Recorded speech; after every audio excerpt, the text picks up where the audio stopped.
Welcome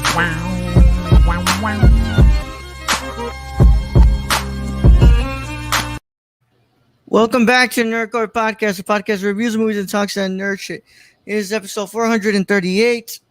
And as always, here's the nerd you're going to hear the host show alongside my wonderful co-host, Young Yoda. Hello.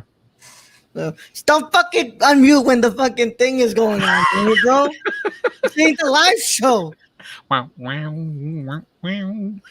so used to the live show music that I'm like every time. I mean, this is like my second or third time on here, and I'm like, the hell is this? Yeah, you're waiting for the.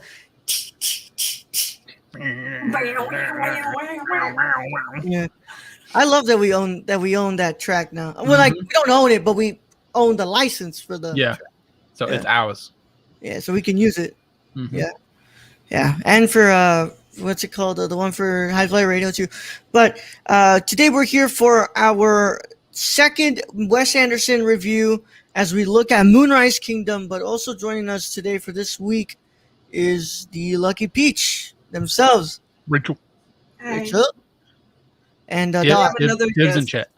Yep, another dog. This is my aunt's dog, Melody. That's cute. She's got a She's so got a cute. Grogu collar. Yeah.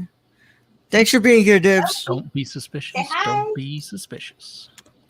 But of course, man, how you doing, Brad? How's How's it going, man? I'm good. Yeah. I'm off work. I'm good. Fucking I'm having fun. I love Wes. Melody already has more fans than us. I already hate that I go live for these things, bro. Fun fact: she's mute, so she can't say anything back. Yeah. That's like the perfect dog for a podcast. I literally have to be 2 flights up above my dogs with the door shut. And I don't have 2 flights to go up to. Exactly. So his dogs just, you can hear. God, I'm hoping that the Wave XLR helps with that. But hope everyone's having a great day. Rachel, how are you doing today? Paw language. That sounds amazing. What is that, like the dog version of sign language? Yeah, that's what Dibs put. Okay. I'm good. I did my schoolwork for the day. I got some bad news, but it's okay.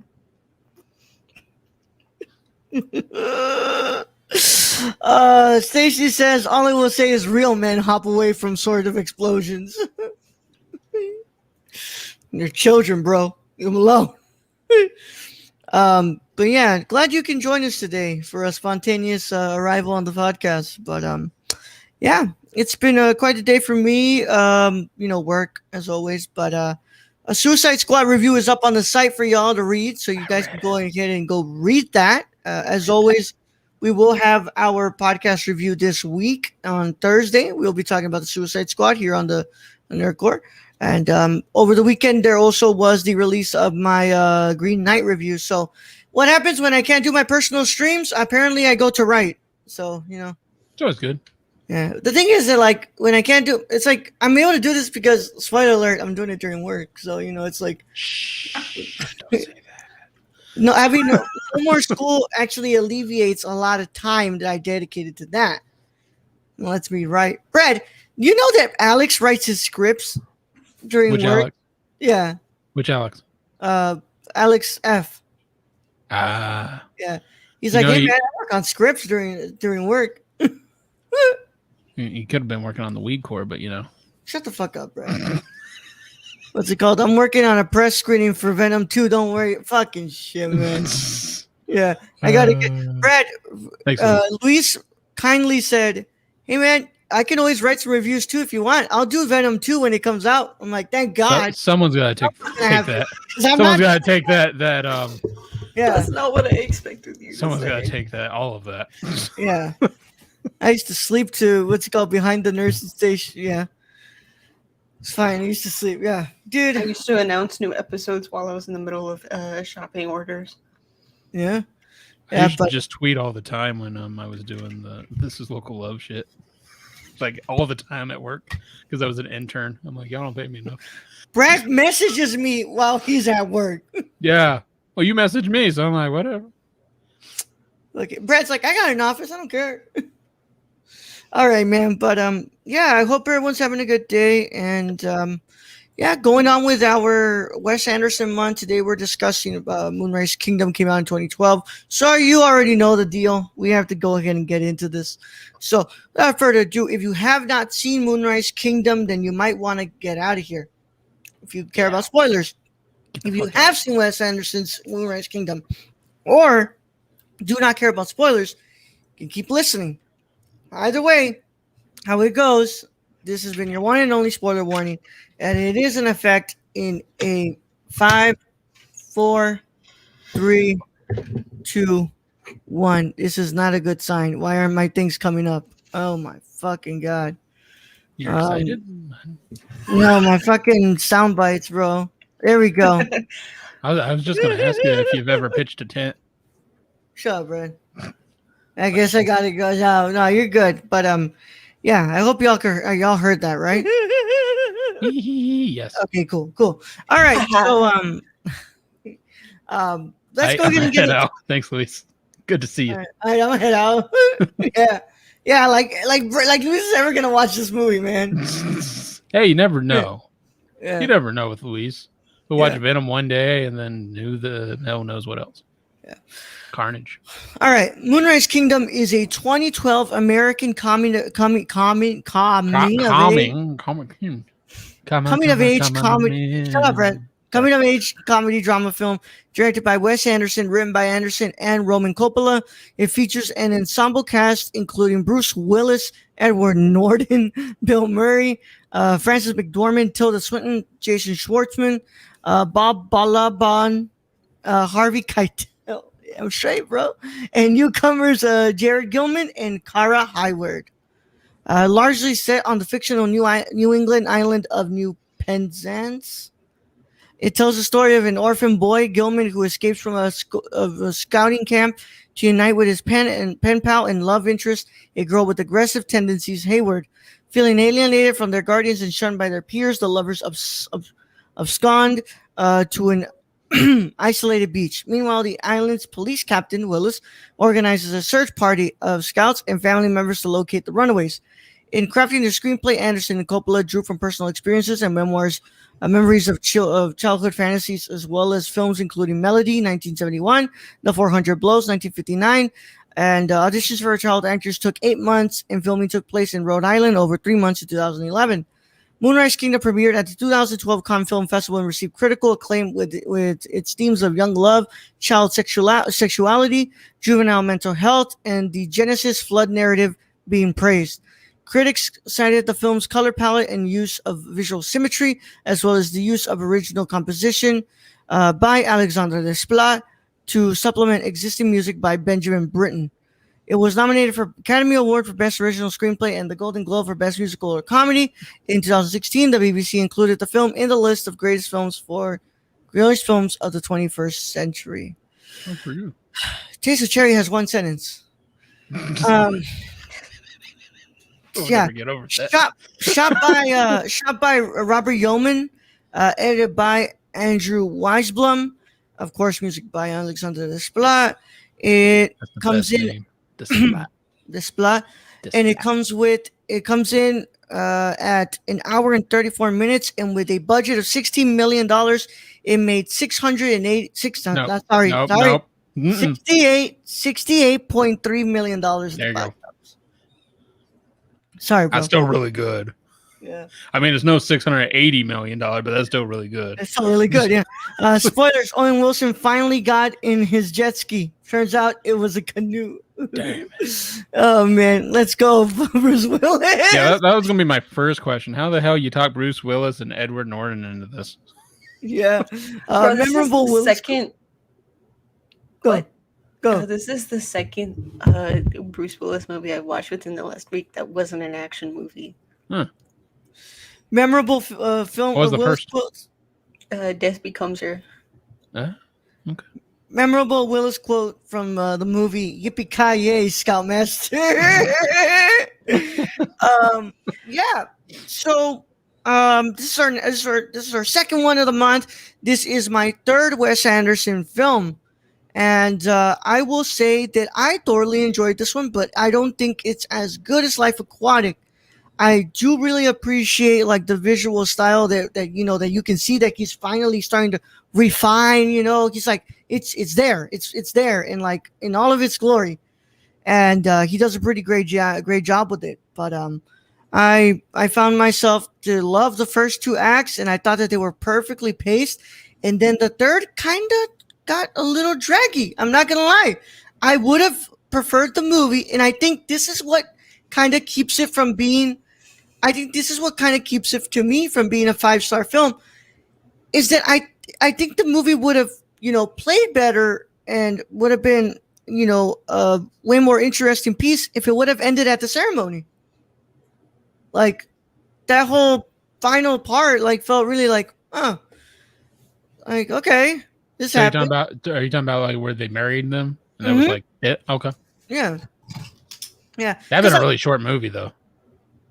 I know, but like after I mean that, but not have to go into like the whole last fucking adventure part. Where like they're trying to rescue them and stuff. It's like we know that they were gonna get rescued. Like what's it called? And you can just put in there that like you could just put in the parts where Bruce Willis adopts he adopts thy hand. kid and stuff. But Brad, what were your thoughts on Moonrise Kingdom? I was gonna take a sip first. Sorry, I Brad. just hit my elbow. Sorry. I thought it was a great coming of age movie for sure. I know everybody hates that term, but this is what that is. And but I second Raul's comments. This is not as good as Life Aquatic. This is not as good as Grand Budapest Hotel. It's good. It's very colorful. It's Wes Anderson all over. But it just doesn't live up to those other two that we've seen. Yeah. Rachel, what are your thoughts on Moonrise Kingdom? You can still hear the squeaky toy.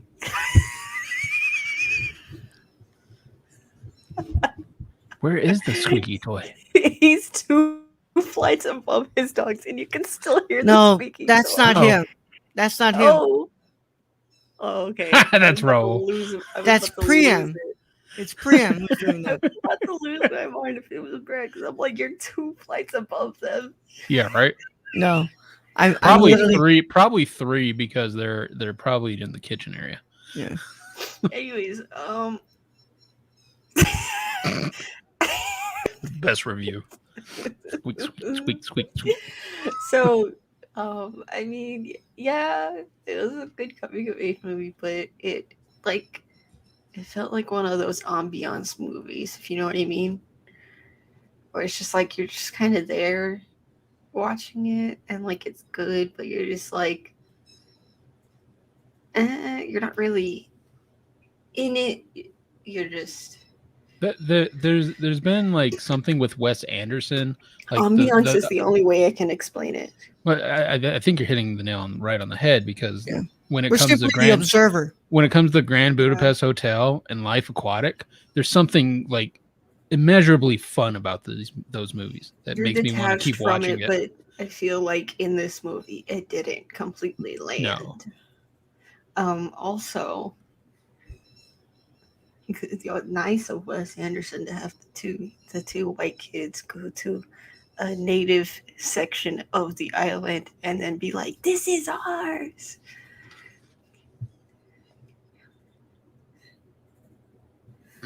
Yeah, no, I know what you're talking. I know what you're talking about. Mm-hmm. So yeah, I mean, what's it called? I Not only that, but just French kiss on their land too. Yeah, just add insult to injury. Yeah.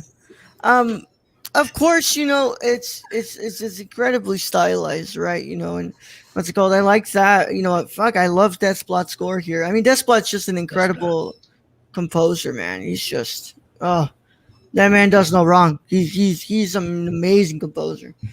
I like. But I look at like the last ones and I'm like, there's something here that like I feel like could have been tuned up a little more. That like it could really hit it hit that nail on the head like the last two have done. And I see. Pacing. I think it's pacing. It's the pacing, honestly, It's like we have a pretty damn good first two acts, and then you Yeah. get to the third, and then you're like, oh, all right. And I'm like, I love those first two acts. Honestly, man, we would have continued with that. We would have had to me, I think it would have been a 5-star film. You know what? You know what really made the first act? Ed All right. Norton's ass. And them short shorts, and them khaki shorts. That was the first thing I said when we started the movie. Was, oh, he's really filling out them shorts. Yep. I said, what the fuck is Edward Norton doing in this movie? And then I saw Bruce Willis. I'm like, what the I want to fuck see. are we doing? Did fucking Ed Norton give Wes Anderson any trouble? Yeah, or Bruce Willis either. Yeah. Oh, this was shot on 16 millimeter film. Nice. I mean, you could tell. Yeah. It was nice to see Jason Schwartzman again. Yeah. It's always good. I just, of course, this is like Wes Anderson. Wes Anderson loves like exploring the world of children. He loves to like go into that deep, like innocent mind of children and really explore what it means to grow up and become like a teen and a preteen and stuff like that. So you're the one who's thinking about it like that, Rachel. Okay. No. No. And Anderson loves that, and like that's I respect that a lot from this film, and it's interesting how he like approaches it, and but I think that, of course, it just doesn't like come in with that grand aspect of it like the last two that we've seen have, and yeah, I love those cast of kids though. Those kids are great performers. Love those kids. Yeah, like very young Lucas Hedges. I just gotta say that they like the girl got in trouble like far more than the guy did. Like the girl was like, "You're never seeing him again. You're being grounded and thrown into the closet." And the scoutmaster to the guy was just like, "Hey, that was the best 10 I ever saw pitched." I don't know, man. Go, the bro. fact that he was gonna get sent to juvenile. Yeah, yes. Please. Can we talk about that? Like, here's this guy who's like completely like against this kid going to juvenile detention and being like, what's it called, put through electroshock therapy. But he's like, "Hey kid, you want a beer?" Fuck it. What? And first of all, first time I seen a damn kid, I'd be like that, like drinking beer. Like, That's acting. that's great acting, man. No. The disgusting thing. He poured out the milk in the glass. It didn't wash it, and then put the beer in it. And I'm just going, ugh, no. Yeah. You just made your beer creamy. What the hell? Likes a Irish bread. It's Irishman. Oh, it's a white Irish. It's white Irish. Just an Irish. My favorite part was when Raul was telling me that this like a less sexual Y tu mama también, and then they start kissing and the girl goes, "It's kind of hard," and he's like, "Oh." It does that. Yeah. And I was like, I don't want to see kids talking about this. Like it was almost as weird as kids and old. Like, oh, God. But Pretty like uncomfortable we in a were way. just playing. that's like two different. So like, here's why that didn't get, like, it was funny to hear. Yeah, it's completely different. But Here's why that didn't bother me, but in old, it's like, at least in in old, this, it's definitely not- sexualized. Was it just trying to get an effect in old? Yeah, Just I feel like trying to in get you. this film, at least in this film, it's not framed to sexualize these kids. No, it's just But something in that old- naturally occurs. In old, the moment those kids age up, we have ass shots, and like, why? Why? We have ass shots. It's her M. boobs Night. barely fit in You her keep top. asking why. Yeah, man. Yeah, but I'm glad that we're not here to talk about old. But yeah, I think these two kids had great chemistry, and I love just like, I'm gonna say, they're good performers, but like, of course they're kids, bro. They're child actors. They're not gonna be like as reformed actor as like, fucking Ed Norton there, right? Unless you're like fucking what's his name, Tremblay in fucking Room, right? But I think that they did a good job with what they were doing, and I liked that a lot. And I never thought I'd see a Harvey Keitel in a Wes Anderson film, Brad. Yeah, that's different. Yeah, You usually think he just sticks to Tarantino. Scorsese, Yeah, but I saw him in a fucking Wes Anderson movie, which I'm not gonna lie, I liked Keitel in this movie, bro. I like Keitel in like everything. Yeah, Keitel just hits right. yeah, Keitel's a good guy, man. Yeah, love him the most in Last Temptation of Christ. Bronx Jesus. Apostles. One of the apostles. You see him turn that water into wine? No, yeah, when he's Judas. Love Judas, man. Love Judas. Yeah, Bronx Judas, baby. Mhm. That's who it is. But yeah, man, I really like this one, and I'll say even though it's my least favorite at the moment, I'm pretty sure that as we keep on going with the month, I'm That's sure the thing. It's not a bad film. no, it's not bad at all. I just think that No. it has its little things that should have been like worked on a little bit more to really like refine it. And I think that it's a movie with so much more potential to be like a fucking 5-star movie to me. But Yeah, that pacing really did kind of mess with it. especially in third act. Third act, it just got really slow. Yeah. And there were parts of it you're like, why is this in here? Of like him sneaking into and like the play in the back. Yeah. I'm like, what the hell? Like, and then the lady walks in and she's like, you're not supposed to be in here. Just ducks out. Yep. All right. My favorite thing that I learned about this movie was finding out that somebody wrote a review being like, does Wes Anderson hate dogs? Because the dog died in this. And then after Isle of Dogs came out, that same person was like, oh, never mind. Well, it's a good question because last week they leave Cody on the fucking island to die. I mean, but that kind of fits with the movie. Let's be real here. Cody. They're like, we are not going back to that island. No. Wait, are we not gonna go back for Cody? We gotta go back for Cody. And then they see the island like, bye, Cody. Bye, Cody. But let's go ahead and get into our our score here. So let's go with Rachel first. Rachel, what are you gonna give Moonrise Kingdom? 3.5 out of 5. Which translates to what on a 10? We go by tens. Yeah, we go by Oh, 10. I don't. I'm on a letterboxed mindset. Okay? Are we thinking like a 7.5 out of 10? 6.5? Like 6. Like a 6? Okay. Okay. All right, Bradley. I'm gonna give this one like a 7.5. 7.5 out of 10. 7.5. All right, man. I'm gonna come in just a little under you, Brad. I'm gonna go ahead and give Moonrise Kingdom a 7.25 out of 10. I really like it, and I thought that it was good. But Let's Go Live Aquatic and Grand Budapest Hotel to me are better, and I think that this has a little slight pacing issue on the third act, and but overall enjoyable time. And I love looking at the films of Wes Anderson. They're great. They're well made, really well made. But I think that he could have done a little more with this.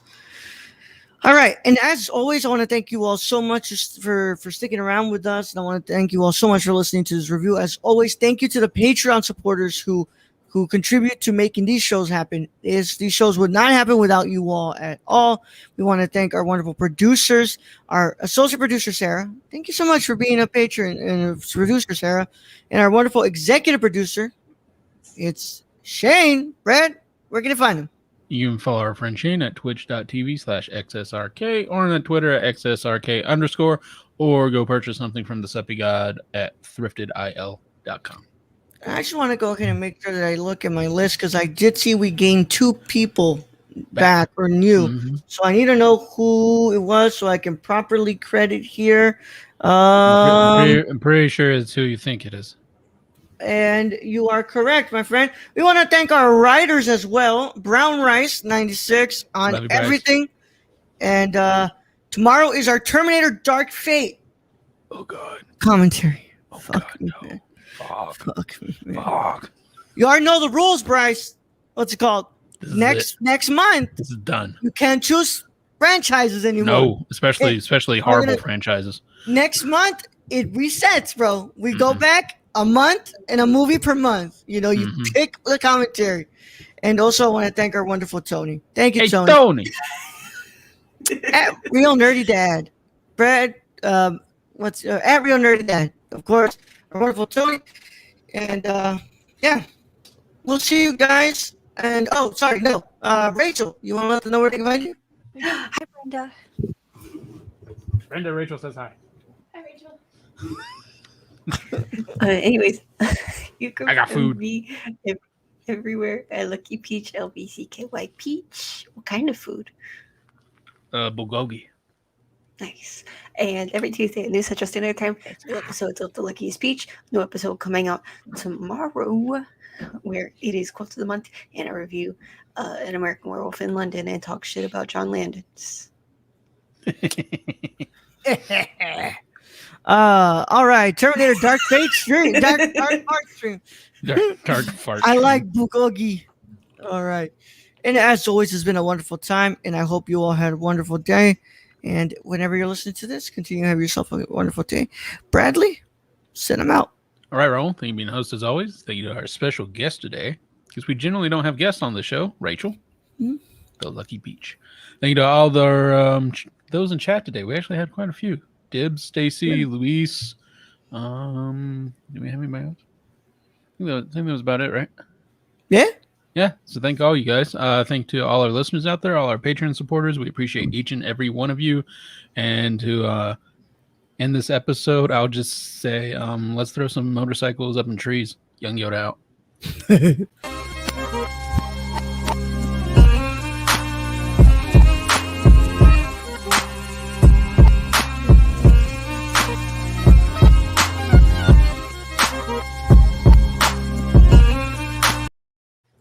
Today's Asado Peach of the Lashes. Day. Oh,